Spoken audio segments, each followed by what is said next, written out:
Alô, Kleber. Aguardando o Kleber Nascimento entrar, mas eu já vi aqui, ele deu sinal.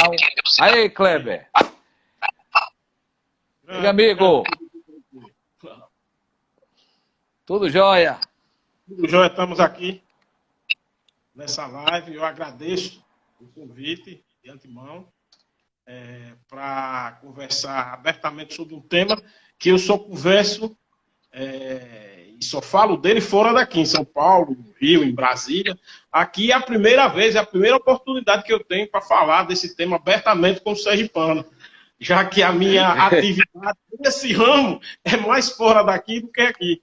Ou melhor, é essencialmente quase 90% fora. Mas Acompanhando aí. eu lhe convidei porque eu conheço, né, a sua ação, a sua militância social, né, nesta causa tão necessária para o Brasil e para o mundo. E sei, e eu disse aqui antes de você entrar, estava falando aqui na live, do seu desempenho, né, como conselheiro federal na OAB, para o meu orgulho na minha gestão, né, nós nos elegemos juntos, eu presidente, você conselheiro federal, e o seu destaque nacional, né, na Comissão Nacional de Combate ao Preconceito Racial, de defesa e promoção da igualdade racial, e como você levou o nome de Sergipe, a advocacia de Sergipe, para um debate com muita qualidade, com muita profundidade a respeito desse tema. E eu quis fazer, claro, essa live. Nós vamos fazer outras lives a respeito desse tema, o racismo estrutural, né? Principalmente durante a pandemia, isso ficou muito evidente, né?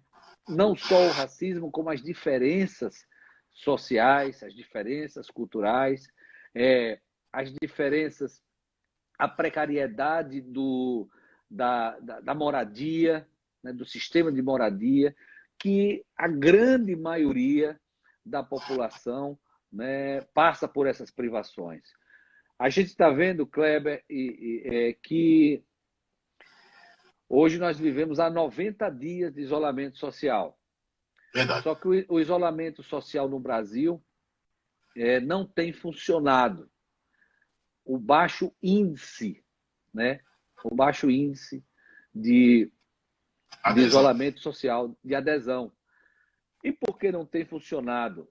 Não tem funcionado no Brasil porque o isolamento social no Brasil, por si só, ele só funciona para quem tem dinheiro ou para quem consegue trabalhar em casa. E isso não é a realidade da maioria do povo brasileiro. Para o isolamento social no Brasil funcionar, né, para que haja uma adesão ideal de 70%, que é essa que a Organização Mundial de Saúde indica, é preciso que haja garantias sociais. É preciso que o governo federal garanta o emprego das pessoas e renda mínima digna para aqueles que trabalham na informalidade. E para garantir o emprego das pessoas, é preciso que subsidie as pequenas, micro e médias empresas. Não deixe ela quebrar.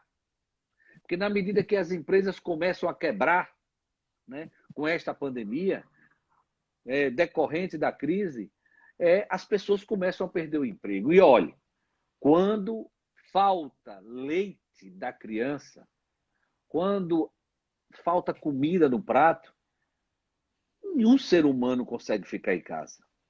Ele vai para a rua mesmo para tentar sobreviver. Não dá para simplesmente dizer, fica em casa. Né?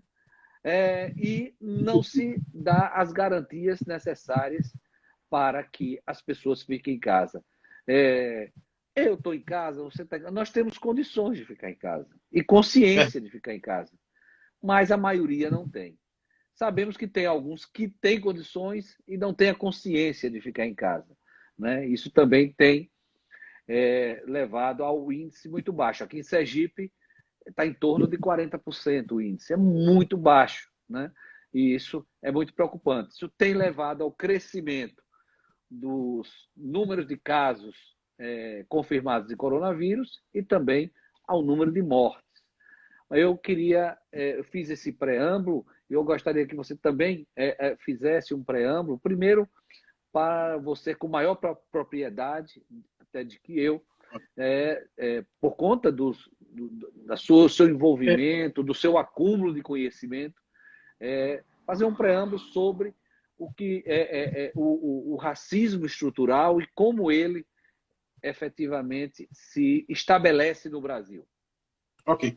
Henrique Clay, e todos que nos acompanham agora.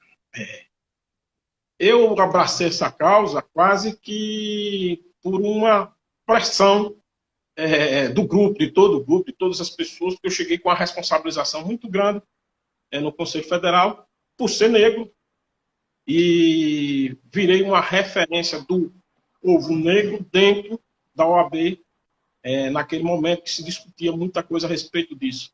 E abracei a causa com muita vontade, com muito orgulho, mergulhei de cabeça para entender os problemas todos e como é que se desenvolvia todo esse processo. Claro que eu já tinha passado por essas experiências, por ser negro, eu conheço muita coisa, porque sofri, sei o que é, mas a situação geral do país, conhecendo a realidade de São Paulo, conhecendo a realidade do Rio de Janeiro, conhecendo a realidade do Espírito Santo, do Paraná, de várias cidades que eu passei, da própria Bahia, nossa vizinha aqui, Bahia, nós constatamos que a coisa é muito pior do que a visão que eu tinha quando eu estava apenas em Sergipe. Eu tinha a visão de um sergipano, com todo respeito, todo orgulho à nossa terra, mas nossos problemas são muito pequenos, é uma experiência muito pequena de problema quando a gente compara com o São Paulo, quando a gente vai comparar com o Rio de Janeiro, é totalmente diferente. A gente tem uma visão muito tacanha, muito pequena do problema. E o problema se agigantou, eu realmente conheci muitas experiências diferentes lá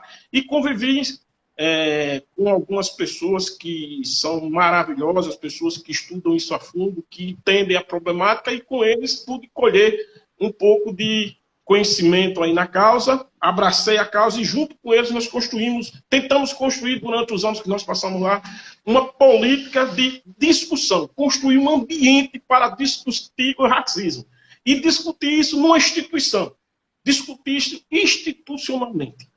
Isso já foi um grande avanço, a gente reconhecer que tem um problema e a gente vai discutir o problema dentro de uma instituição tipo a OAB, ou fóruns, congressos, e nós criamos, na época, o primeiro encontro nacional de advocacia, que você estava presente, você viu, um sucesso grandioso, e nós discutimos esses temas aí à profundidade. Nós passamos 3 dias discutindo a fundo. E aí, para entender o racismo, a gente precisa conhecer a história do nosso país. E a história nos mostra. Uma história é recente. Nós temos 132 anos só de abolição da escravatura. E isso não era uma coisa só do Brasil. Isso era uma política mundial, uma política, eu chamo até uma política econômica da época. Não era só o Brasil. O Brasil foi o último a deixar ela, um dos últimos a deixar a escravidão, mas era uma política de todo o mundo ocidental e oriental também. Mas o Brasil ficou com uma coisa muito ruim. Nós acabamos com a escravidão, mas nós não criamos condições sociais para tirar o escravo negro daquela condição subhumana.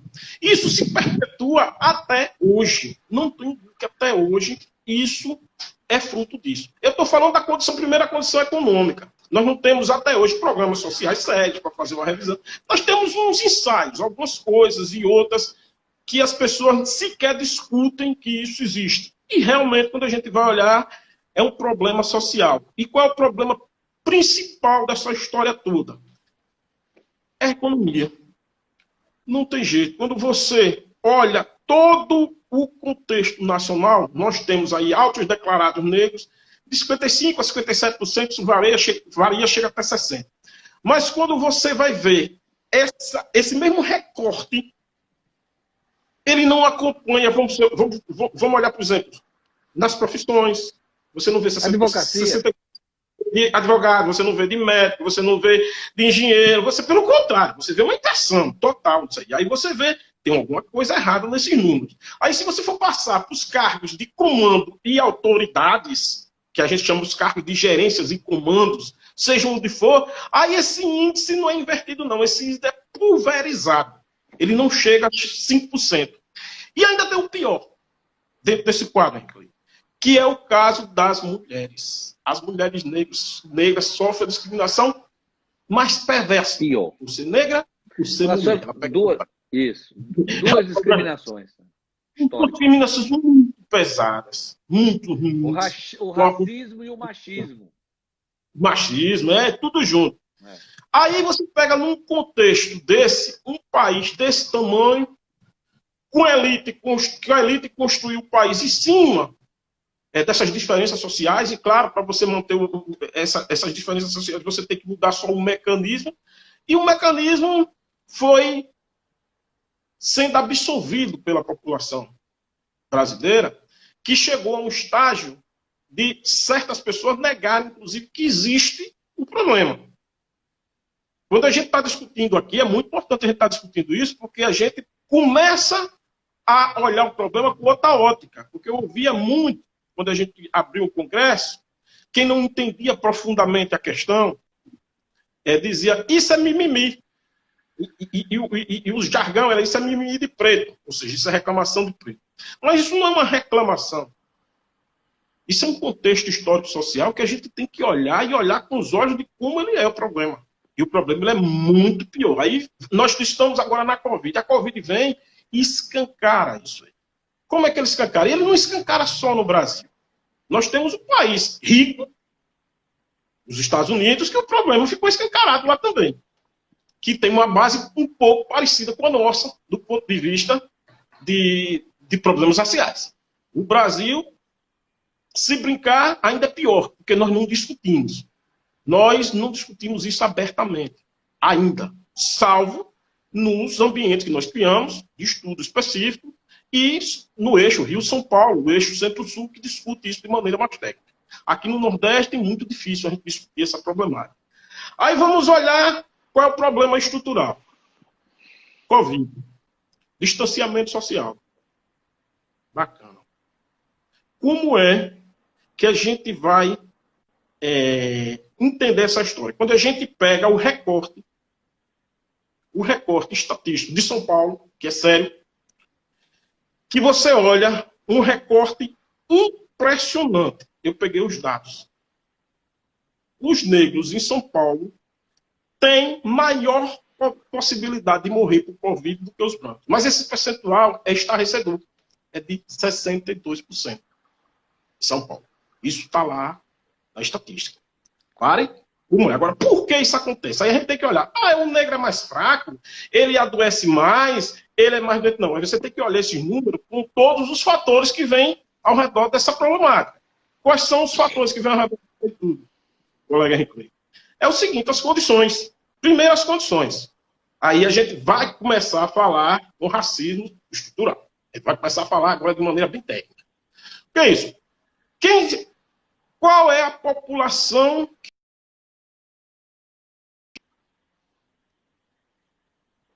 pode ficar em casa? Que são os trabalhadores informais. Os trabalhadores informais, a grande maioria são negros nas universidades. Os que não têm.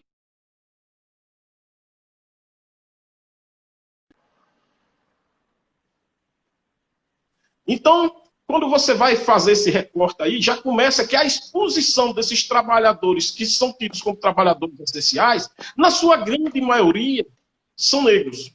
Ele já não pode ficar em casa porque ele tem uma subsistência ou eles estão em trabalhos essenciais básicos. Aí você olha, que trabalhos essenciais? Você olha, a maioria dos entregadores de pizza mesmo que estão na rua se expondo, grande parte, número dos policiais, dos enfermeiros, são negros. A gente não tem como dizer que não são. Então essas pessoas já estão expostas naturalmente. Aí tem a segunda problemática. Eles moram geralmente fora do ambiente de centro de cidade. A gente chama franja da cidade, tecnicamente, mora nas periferias. E nessas periferias tem o grande segundo problema. Quem mora em periferia, geralmente, quem mora centro, aí você faz um recorte de São Paulo, quem mora nos grandes centros urbanos, nos locais melhores, a gente tem um índice muito maior de população branca. A população negra geralmente está na periferia, está na zona periférica, nas favelas, nos guetos, como a gente chama. E aí é onde está a estruturação errada do Estado. Tudo que é prestação de serviço, seja privada ou prestação de serviço pública, ela está concentrada no local nobre. A periferia é esquecida desse planejamento. Então, o negro que mora na periferia, ele já sofre o segundo problema, ele não tem acesso às estruturas. Qualquer prestação de serviço. Aí nós vamos especificar as estruturas de saúde pública. Quem está no centro, quem está na zona nobre, ele tem acesso tanto à rede de saúde pública quanto à rede de saúde privada. Na periferia sequer existe rede privada, para começar a ter acesso e não tem condição financeira para isso. E a rede pública também ela é precarizada lá. Ela não tem a quantidade de leitos, ela não tem sequer a especialidade, ela não tem UTI, ela tem mal um ambulatório com um médico plantonista uma vez na vida. Então, quando você vê isso, você vê que aí a estrutura realmente, a estrutura pública, de política pública, realmente ela faz com que o negro, tanto aqui no Brasil, como lá nos Estados Unidos, que passa por um processo semelhante, ele seja mais acometido de letalidade, porque ele está mais exposto. Quando exposto, o tratamento não é o mesmo, e quando tem algum tratamento, é um tratamento sempre de segunda linha, porque ele está numa região que é tratada em políticas públicas como uma região de segunda linha. Então é isso que a gente fala, que a gente tem que discutir essa matéria a fundo, porque é uma matéria extremamente interessante, que veio à tona nos números da Covid. E o problema no Brasil é social. Precisa políticas públicas, reestruturação de políticas públicas, dar um olhar diferente para a periferia, dar condições para a gente igualar essas condições aí urbanas, às vezes até de mobilidade. Você não tem mobilidade numa periferia. E eu não estou falando de Sergipe, não.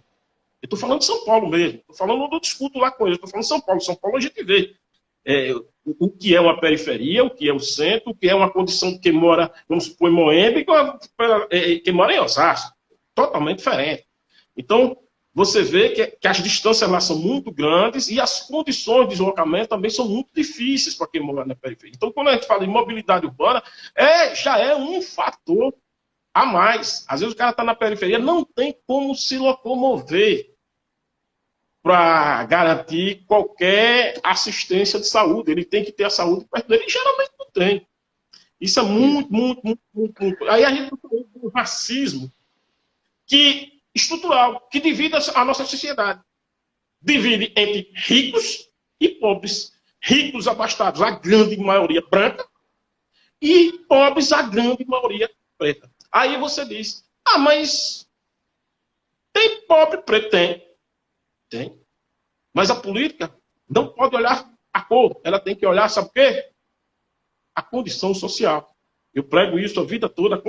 A condição social no Brasil dos trabalhadores negros, nesse contexto de racismo estruturado, é uma história muito mais sofrida do que qualquer outra etnia teve dentro desse país. As experiências negativas que os negros sofreram, os indígenas também sofreram, sofrem muito, e os pardos são muito maiores do que qualquer branco. Eu nunca ouvi dizer que o branco foi perseguido ou foi maltratado por conta da cor de sua pele.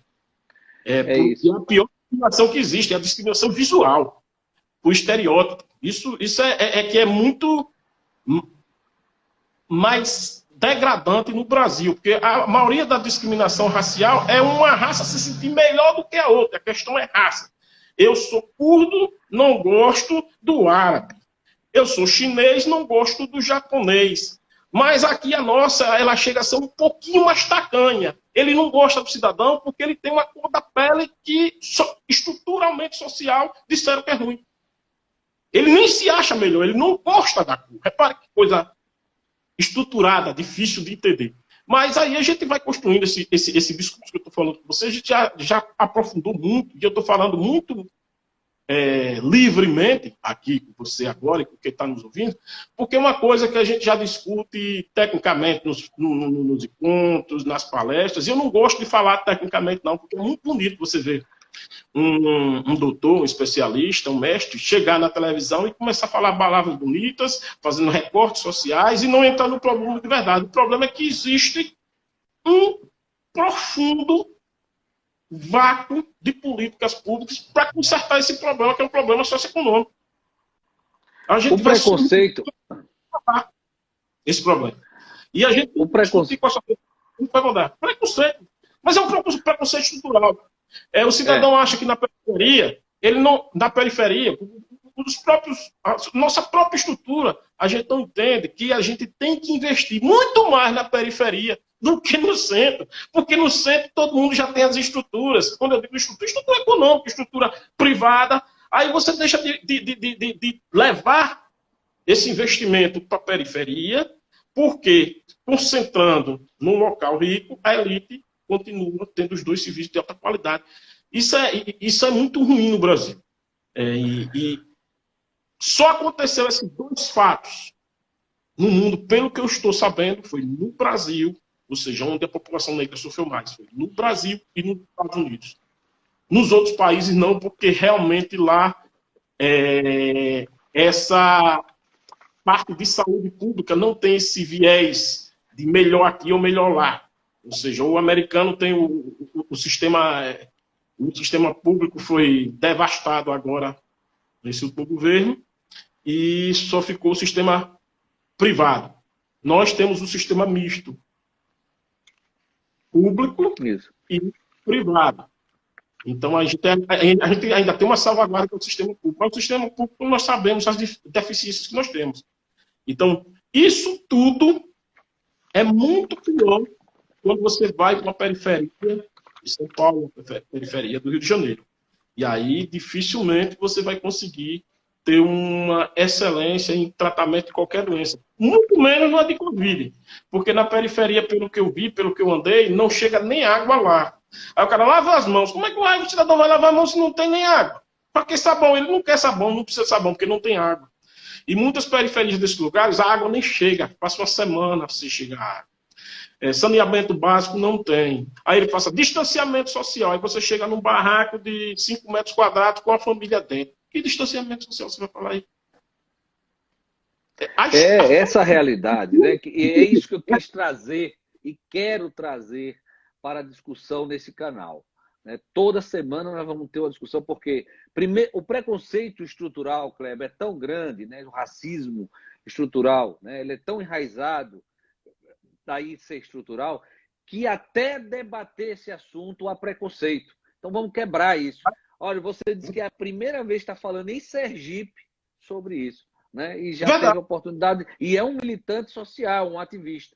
Então, assim, é preciso quebrar esse tabu. Eu falei em São Paulo, no Rio de Janeiro, em Paraná, Rio Grande do Sul. Eu sei disso. Eu sei disso. E você se destacou pela sua atuação firme, competente, qualificada no Conselho Federal, tratando das questões da advocacia, da democracia e sobretudo, deste tema efetivamente necessário. Eu estou vendo aqui vários amigos e amigas participando da live. Eu vejo aqui Robéria, conselheira seccional da OAB, Robéria Silva, uma negra arretada, né, minha amiga, ela está aqui contribuindo demais, dizendo, olha, é um direito fundamental, o direito à saúde, o direito à dignidade humana, mas que não tem sido, ao longo da nossa história, né, inclusive republicana, reconhecida e ofertada pelo serviço público ao povo preto. Então, está na hora de nós enfrentarmos esse problema de frente. E só se enfrenta, como disse, debatendo o assunto. É a partir do debate, é a partir desse espaço de discussão que vai se acumulando conhecimento e ganhando consciência crítica a respeito. Inclusive, eu tenho, né, cada dia mais, há já algum tempo, mas lido, debatido e me conscientizado, porque como o racismo é estrutural, ele entra pelos nossos poros. E eu, por exemplo, que não tenho a pele preta, não sinto, né? Não sinto como você sente, né? Porque é o dia a dia. É o dia a dia, como vê. E aí, quando eu começo a me conscientizar, eu começo a perceber os detalhes. Você vai esse estereótipo que a gente coloca, que a gente não, que o sistema, né, impregnado no racismo estrutural coloca. A beleza angelical é branca, né? A mulher angelical, o estereótipo da beleza é a loira, né? O homem super-homem, o mocinho é o branco, loiro. Então isso foi se criando, né? As São mensagens bonecas, subliminares que você cria. tudo subliminar. Aí você chega, como isso está subliminar e está dentro da nossa cabeça, né? Aí você chega nos hotéis, em qualquer lugar do país, você chega lá e vê. Isso está se quebrando agora um pouco, mas ainda se vê muito. Você vê na recepção uma loira. Aí quando você pega, faz o check-in, que pega a chave, que entra, que vai no corredor do hotel, quem é a camareira? Uma negra. Uma negra, né? Então, e isso é só para citar um exemplo, né? Você falou aqui a questão do espaço dos pretos e pretas nas profissões, né? Nos espaços públicos, nos espaços de poder, né? E isso faz parte dessa dívida social histórica que o Brasil tem com os pretos e pretas, né? Com a abolição que não ocorreu ainda de fato no Brasil, apenas formal em 1888, porque não houve, né, uma distribuição de renda, nem condições de trabalho, nem de emprego. E aqui eu cito uma coisa que aconteceu na nossa gestão na OAB e com você, Kleber. Quando você assumiu o Conselho Federal na OAB, né, e começou a falar, começou a mostrar o valor da advocacia sergipana, da nossa bancada, que sempre foi respeitada, nossa bancada do Conselho Federal em Sergipe, no Brasil, e as pessoas começaram a perceber que você era o único negro dos 81 conselheiros federais em todo o Brasil. E depois foi buscar na história o que eu nem sabia, né, que nós fizemos história. E foi buscar na história que era o primeiro negro de 85 anos de história da OAB no Conselho Federal. Tanto é que a diretoria do Conselho Federal fez até um vídeo com você. Uma entrevista da Veja, uma radada Veja. Entrevista da radada Veja. Ou seja, um marco de 85 anos de instituição. E eu vou contar uma particularidade desse. Isso é culpa da OAB? Não. Não. Isso faz parte de uma estrutura, do racismo estrutural que está impregnado em todas as relações sociais da sociedade. E precisa ser enfrentado isso, precisa ser reconhecido, conscientizado para se fazer essa dívida. Porque senão nós não vamos transformar numa nação pujante. Nós não vamos transformar esse país numa economia, num desenvolvimento sustentável, com essa exclusão social, com esse abismo das diferenças culturais e sociais. Não é? E a pandemia está escancarando isso, como você bem disse. Eu quero aproveitar o ensejo, né, para dizer o seguinte: olha, essa live está sendo gravada, ela vai passar no nosso IGTV, no Instagram, mas também no YouTube. Eu abri um canal no YouTube, né, e espero que em breve nós façamos programas mais estruturados no YouTube, ao vivo. Nós vamos tratar desses assuntos e muito mais. Eu preciso só que vocês me ajudem. Se inscrevam no canal, né? Que para ter programa ao vivo no YouTube, eu preciso ter 1.000 inscritos. Eu comecei do zero ontem.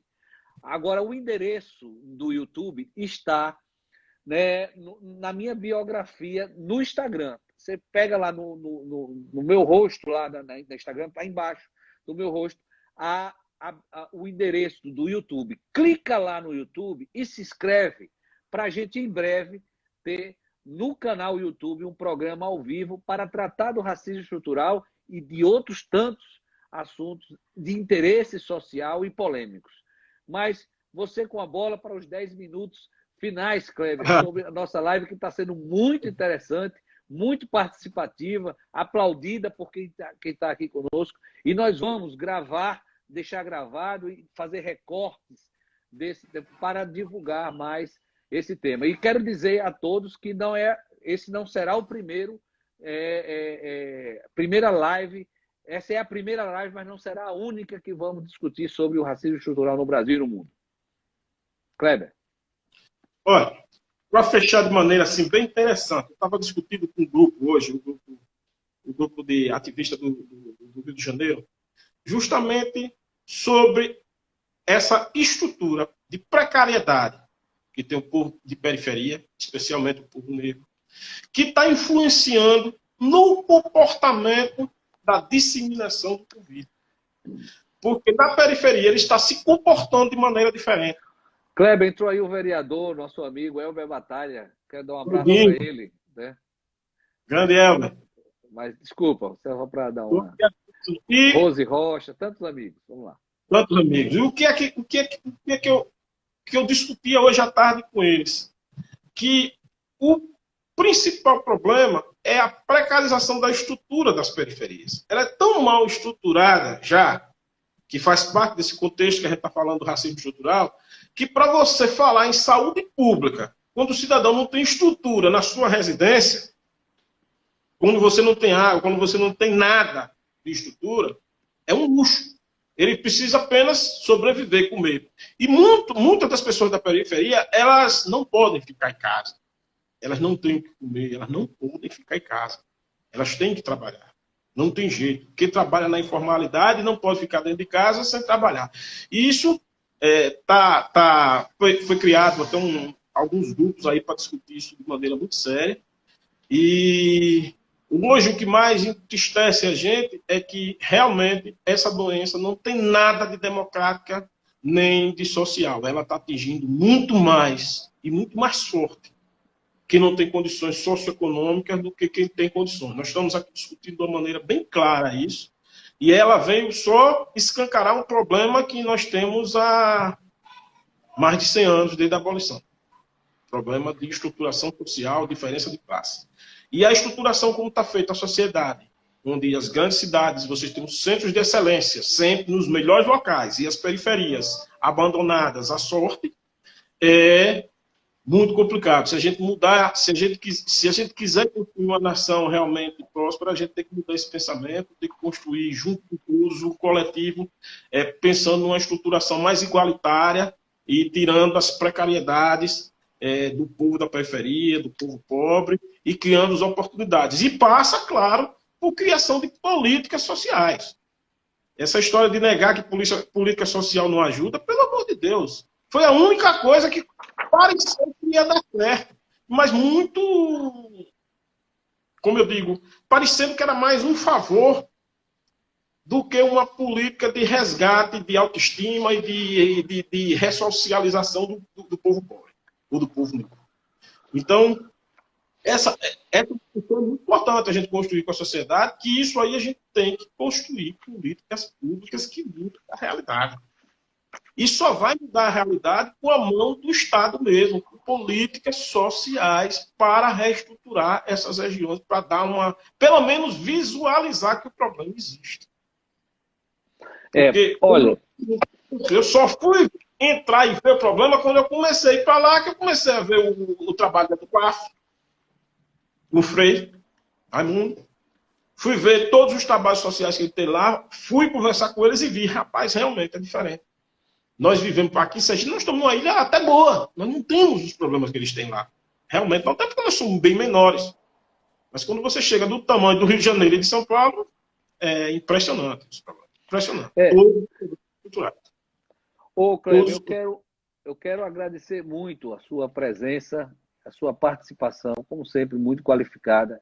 Enriqueceu muito a nossa live. Eu não tinha dúvida disso, né?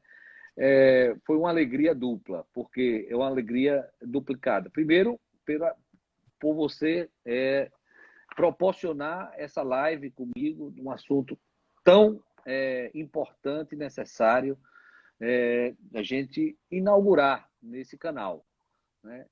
Segundo, pela alegria de revê-lo, né? Um amigo fraterno, né, de muitos anos, e que a gente, mesmo que virtualmente, né, mesmo aqui de longe, mas eu estou, inclusive, saudade para dar um abraço dos meus amigos. Quero dizer que também o presidente da Comissão de Direitos Humanos da OAB, Robson, que também é um negro, né?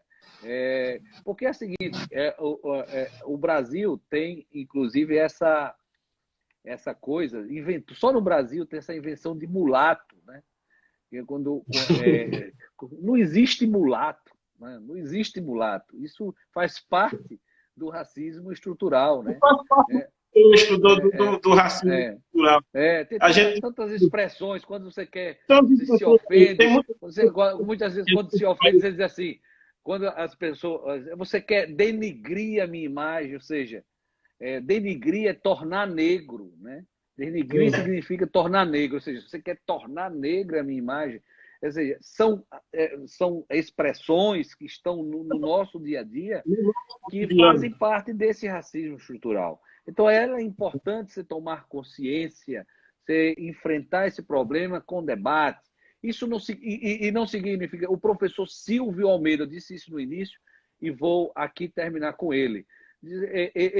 Eu aprendi muito com vários, mas o professor Silvio Almeida, ele com muita propriedade diz, olha, racismo não é coisa de mau caráter.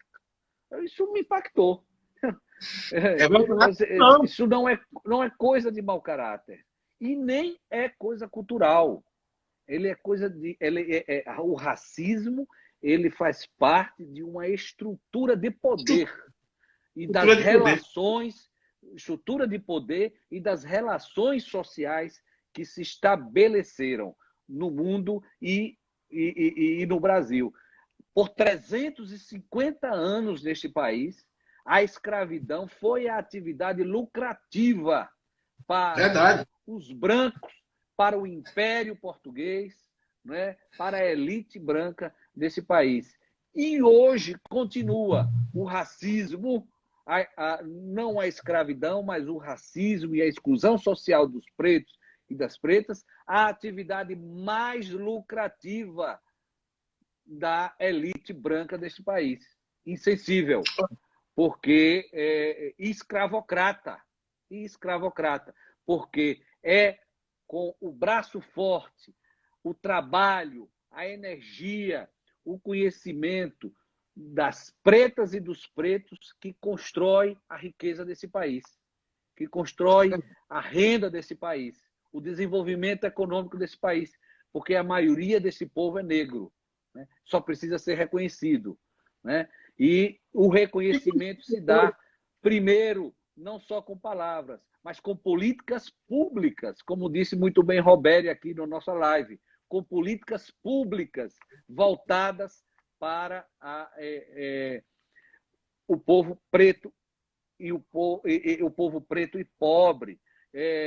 Veja, você disse no início, quem é mais sacrificado no Brasil é a mulher preta, porque sofre dois preconceitos, de ser preta e de ser mulher, né? O Brasil é também muito forte o machismo.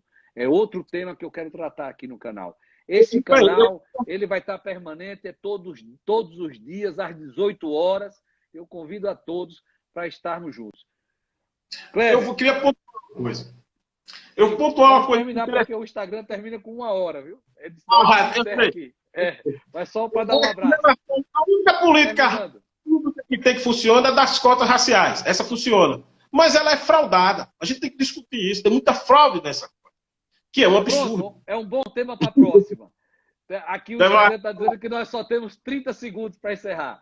Eu quero dar uma boa noite e pedir a todos agora que vá na minha biografia do Instagram, e clique lá no YouTube para se inscrever, para que nós possamos fazer programas ao vivo pelo YouTube. Tem lá o endereço no YouTube, na minha biografia do Instagram. Agradeço a todos, boa noite e até amanhã às 18 horas. Cleber, um abraço. Vamos na luta. Obrigado.